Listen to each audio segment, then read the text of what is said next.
রাসূল সাল্লাল্লাহু আলাইহি ওয়াসাল্লামের মিলাদে, রাসূল সাল্লাল্লাহু আলাইহি ওয়াসাল্লামের জন্মে যে বেশি খুশি হয়েছিল, রাসূলুল্লাহর সিরাতে সর্বপ্রথম সে বিরুদ্ধাচরণ করলো। নাউযুবিল্লাহ বলেন। তাহলে এখন বর্তমান যারা আশিক রাসূল দাবি করে, দীর্ঘ লম্বা সময় ধরে মিলাদ উদযাপন করে, সিন্নি বিতরণ করে, তারা বছরে একবার 12 রবিউল আউয়ালে রাসূলুল্লাহর মিলাদে খুশি হয়, কিন্তু বছরের 365 দিন রাসূলুল্লাহর আদর্শ মানতে তারা নারাজ হয়। কথা বলেন ঠিক না? এখন আপনারা কি বছরে একদিন রাসূলুল্লাহকে অনুসরণ করবেন, নাকি বছরের প্রতিটা মুহূর্তে রাসূলুল্লাহকে অনুসরণ করবেন? আর রাসূলুল্লাহর জন্মদিন কি আমাদের পালনীয়, নাকি রাসূলুল্লাহর সিরাত আমাদের অনুসরণীয়? সিরাতকে অনুসরণ করতে হবে। আপনি রাসূলুল্লাহর জন্মদিনে খুশি হইলেন, রাসূলুল্লাহর আগমনে খুশি হইলেন, রাসূলুল্লাহর সিরাতে আপনি নারাজ হলেন, তার শত্রু হয়ে গেলেন, তার ইত্তিবা করলেন না, তাহলে আপনি জেনে রাখেন ১৫০০ বছর পূর্বে আবুল আহাব যেরকম ভাবে রাসূলুল্লাহর আগমনে খুশি হয়ে সুয়াইবাকে আজাদ করে দিয়েছিল, সেই আবুল আহাব যেরকম ভাবে রাসূলুল্লাহর সিরাতে নারাজ হয়ে রাসূলুল্লাহর বিরুদ্ধাচরণ করেছে, আপনিও সেই আবুল আহাবের বংশধর। আপনার মাঝে আর আবুল আহাবের মাঝে কোনো তফাৎ নাই, ঠিক কিনা বলেন? পদ প্রাপ্তির আগ পর্যন্ত মক্কার মানুষদের নিকট ছিলেন মুহাম্মদ বিন আব্দুল্লাহ, অর্থাৎ আব্দুল্লাহর ছেলে মুহাম্মদ। কি নাম ছিল? মুহাম্মদ বিন আব্দুল্লাহ। আব্দুল্লাহর বেটা মুহাম্মদ ছিল, কিন্তু যখনই তার উপর তাওহীদের দায়িত্ব চলে আসলো, নবুয়ত চলে আসলো, তখন 40 বছর মক্কার সমস্ত মানুষদের নিকট যেই ব্যক্তিরা ছিলেন মুহাম্মদ বিন আব্দুল্লাহ, আব্দুল্লাহর বেটা মুহাম্মদ, তিনি হয়ে গেলেন মুহাম্মাদুর রাসূলুল্লাহ সাল্লাল্লাহু আলাইহি ওয়াসাল্লাম। রাসূল সাল্লাল্লাহু আলাইহি ওয়াসাল্লামের কাছে ওহী চলে আসলো, তিনি নবুয়ত প্রাপ্ত হলেন। এখন তিনি চিন্তা করতে লাগলেন, আমি যে নবুয়ত প্রাপ্ত হলাম, এই নবুয়তের প্রথম দাওয়াতটা আমি কার কাছে পৌঁছাব? তিনি বাসায় চলে গেলেন। বাসায় গিয়ে সর্বপ্রথম দাওয়াত দিলেন হযরতে উম্মুল মুমিনিন খাদিজাতুল কুবরা রাদিয়াল্লাহু তাআলা আনহা। তিনি গিয়ে বললেন, খাদিজা, আমি তো রাসূল হয়েছি, নবী হয়েছি, আমার উপর নবুয়তের দায়িত্ব দেওয়া হয়েছে। একটা কথা গভীর মনোযোগ দিয়ে লক্ষ্য করবেন, আমরা যারা পুরুষ আছি, বাহিরে যত বড় নেতা হই, যত বড় সম্মানিত ব্যক্তি হই, ঘরের বিবির কাছে কিন্তু আমি তার হাজবেন্ড, এবং সে জানে আসলে আমি কতটুকু পাওয়ার রাখি বা আমার চরিত্রের মধ্যে কোনো দাগ আছে কিনা, চারিত্রিকগত দিক দিয়ে আমার চরিত্রটা কেমন, আমার বিবির চাইতে বেশি ভালো কেউ জানে না, ঠিক কিনা বলেন? রাসূল সাল্লাল্লাহু আলাইহি ওয়াসাল্লাম প্রথম দাওয়াতটাই দিলেন বিবির কাছে। বললেন, খাদিজা, আমি যে নবী হইলাম, এই কথা তো সবাই হয়তো বা বিশ্বাস করবে না, তুমি খাদিজাকে বিশ্বাস করো। রাসূল সাল্লাল্লাহু আলাইহি ওয়াসাল্লাম এই কথা বলার সঙ্গে সঙ্গে উম্মুল মুমিনিন ডাক দেয়া বলে, ইয়া রাসূলুল্লাহ, ইয়া হাবিবাল্লাহ, আমি আপনাকে নবুয়ত প্রাপ্তির পূর্ব থেকে চিনি, আপনাকে জানি, আপনি আমানতদার, আপনি মিথ্যা কথা বলেন না, আপনি সত্যবাদী মানুষ, আপনার এই কথা মিথ্যা না, বরং আপনার চরিত্রের এই মাধুর্যতা প্রমাণ করে আপনি নবী হয়েছেন। আল্লাহু আকবার। এবার আল্লাহর হাবিব জনাবে মুহাম্মাদুর রাসূলুল্লাহ সাল্লাল্লাহু আলাইহি ওয়াসাল্লাম উম্মুল মুমিনিন খাদিজাতুল কুবরাকে ডাক দেয়া বলে, আ খাদিজা, আমি যে নবুয়ত প্রাপ্ত হলাম, আমি যে নবী হলাম, এই কথার দাওয়াত তোমাকে দিচ্ছি। তুমি যদি আমার কথা বিশ্বাস করো তাহলে পড়ে নাও, লা ইলাহা ইল্লাল্লাহু মুহাম্মাদুর রাসূলুল্লাহ সাল্লাল্লাহু আলাইহি ওয়াসাল্লাম। উম্মুল মুমিনিন খাদিজাতুল কুবরা রাদিয়াল্লাহু তাআলা আনহা, তিনি কালিমা পড়ে মুসলমান হয়ে গেলেন। এবার রাসূল সাল্লাল্লাহু আলাইহি ওয়াসাল্লাম জানালেন, ও খাদিজা, তুমি যে কালিমা পড়ে মুসলমান হয়েছো, সাবধান, এই কথা কাউকে বলবা না।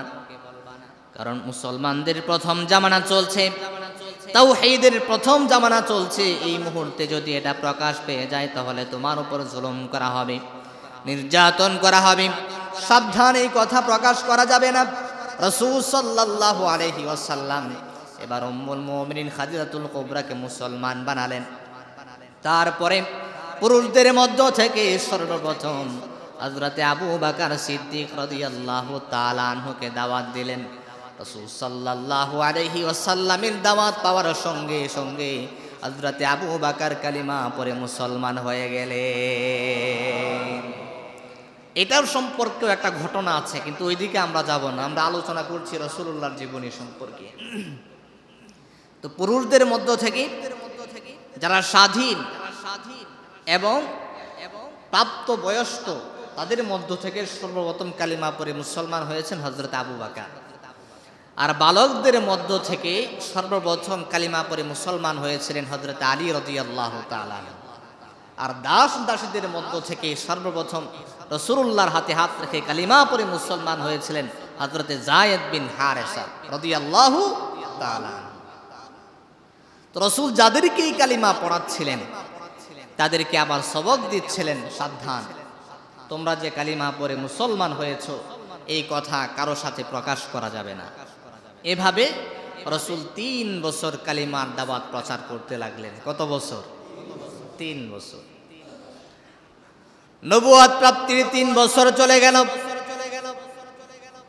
এরপরে আল্লাহ রাব্বুল আলামিন কোরআনুল হাকিমের সূরাতুল হিজরের 94 নম্বর আয়াতে কারিমা এবং 95 নং আয়াতে কারিমা নাযিল করে জানালেন, আল্লাহ রাব্বুল আলামিন ডাক দিয়া বলে, ফাসদা বিমা তুমারু ওয়া আ'রিদ আনিল মুশরিকিন ইন্না কাফাইনাকাল মুস্তাহজিইন। আল্লাহু আকবার। আল্লাহ রাব্বুল আলামিন জানালেন, নবীজি এতদিন গোপনে দাওয়াত দিয়েছেন, প্রকাশ করেন নাই, কিন্তু আজকে আমি আল্লাহ রাব্বুল আলামিন আপনাকে আদেশ করলাম, হুকুম করলাম, আর গোপনে দাওয়াত দেওয়া নয়, বরং প্রকাশ্যে তাওহীদের কালিমা প্রচার করবেন। আল্লাহু আকবার। আর গোপনে দাওয়াত চলবে না, কারণ আল্লাহ রিকোয়েস্ট করেন নাই। আল্লাহ বলছেন, ফাসদা বিমা তুমার, আপনাকে যা আদেশ করা হয়েছে, যেই জন্য প্রেরিত করা হয়েছে, আপনি সেই আদেশ পালন করবেন। হুকুম করেছেন কি? আল্লাহ যে হুকুম করলেন, আল্লাহ কি কথা জানতেন না? রাসূল যদি কালিমার কথা বলেন, তাওহীদের কথা বলে, মুসলমানের কথা বলে, ইসলামের কথা বলে, কোরআনের কথা বলে, রাসূলকে গালি দেওয়া হবে, মাজনুন বলা হবে, পাগল বলা হবে, জিনে ধরা রোগী বলা হবে, কবি বলা হবে, বিভিন্ন ধরনের অপবাদ দেওয়া হবে। আল্লাহ কি জানতেন কি জানতেন না? আল্লাহ জানতেন। জানা শোনার পরেও আল্লাহ বললেন, নবীজি আর গোপনে দাওয়াত নয়, এখন আপনি প্রকাশ্যে কালিমার দাওয়াত প্রচার করবেন। রব্বুল আলামিন জানায়া দিলেন, ওয়া আ'রিদ আনিল মুশরিকিন। ও হাবিব, আপনি কালিমার দাওয়াত দেওয়ার পরে মুশরিকেরা আপনাকে অপবাদ দিবে, গালিগালাজ করবে, আপনাকে অপবাদ দিবে, পাগল বলবি, আপনার উপর জুলুম করবে, নির্যাতন করবে। আপনি তাদের কোনো কথা কানে নেবেন না, তাদের কথা তাদের মুখেই থাকবে। আপনি সাহস রাখবেন, আমি আল্লাহ জানায়া দিলাম, ইন্না কাফাইনাকাল মুস্তাহজিইন। তারা যত কথাই বলুক না কেন, আমি আল্লাহ আপনার জন্য যথেষ্ট, ঠিক কিনা বলে? আমি আল্লাহ আপনার জন্য যথেষ্ট। ইন্না কাফাইনাকা, ও নবীজি আমি আল্লাহই যথেষ্ট, তারা তাদের কথা বলতে থাকুক। এবার রাসূল সাল্লাল্লাহু আলাইহি ওয়াসাল্লাম চিন্তা করতে লাগলেন, আমি খাদিজাকে দাওয়াত দিলাম, হাতে গোনা কয়েকজন মুসলমান হলো, এখন আল্লাহ যে প্রকাশ্যে কালিমার প্রচার করার কথা বললেন, তাওহীদের দাওয়াত প্রচার করার কথা বললেন, আমি যদি একজনকে দৈনিক দাওয়াত দেই তাহলে বছরে আমি দাওয়াত দিতে পারবো 365 জনকে, ঠিক কিনা বলেন? তো এইভাবে যদি আমি দাওয়াত দিতে থাকি তাহলে তো দাওয়াত লেট হয়ে যাবে, মানুষের কাছে প্রচার কম হবে, প্রসার কম হবে। তিনি চিন্তা করতে লাগলেন অল্প সময়ে অল্প কথায় কিভাবে আমার দাওয়াতটা বেশি প্রচার করা যায়, প্রসার করা যায়।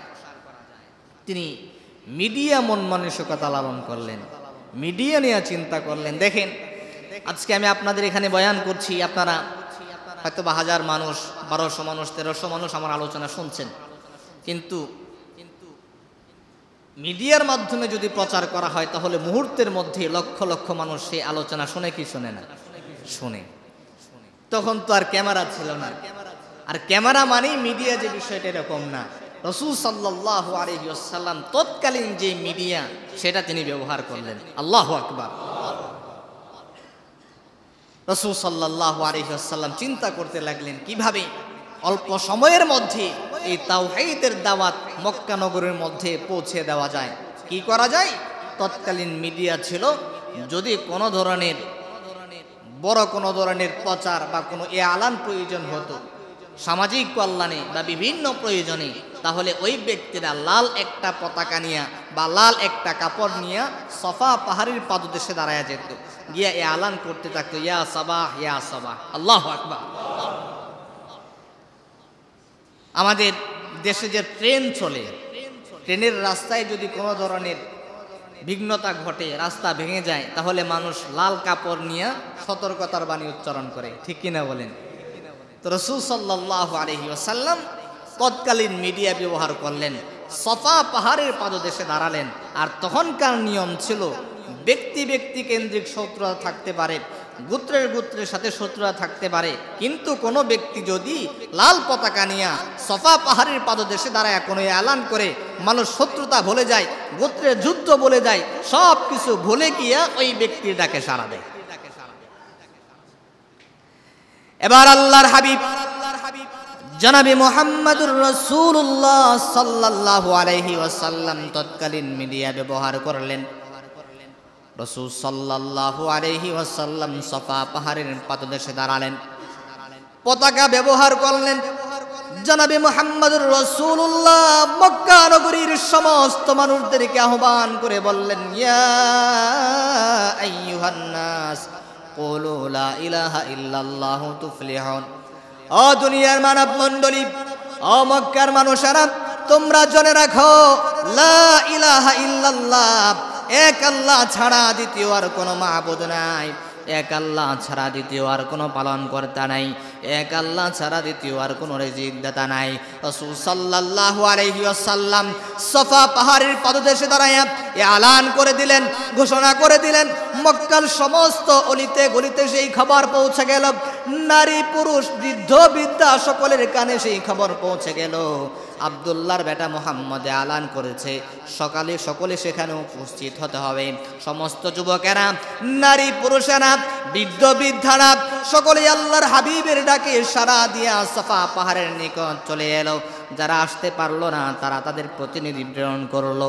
সকলে আসার পরে এবার দু জাহানের বাদশা নবী রাহমাতুল লিল আলামিন ঘোষণা করতে লাগলেন, খুতবা দিতে লাগলেন, ও মক্কার মানুষেরা, তোমাদের নিকট প্রশ্ন করে জানতে চাই, আমি যেহেতু পাহাড়ের উপরে দাঁড়িয়ে আছি, আমি পাহাড়ের এই পাশেও দেখি ও পাশেও দেখি, আজকে আমি যদি তোমাদেরকে বলি পাহাড়ের পিছনে একদল সেনাবাহিনী হাতে তীর নিয়ে তোমাদেরকে নিক্ষেপ করার জন্য দাঁড়িয়ে আছে, তোমাদেরকে প্রহার করার জন্য দাঁড়িয়ে আছে, তোমরা কি সেই কথা বিশ্বাস করবা কিনা? সমস্ত মানুষেরা জবাব দিল, মুহাম্মদ তুমি সত্যবাদী, তুমি মিথ্যা কথা বলো না, তুমি আমানতদার, আমানতের খেয়ানত করো না।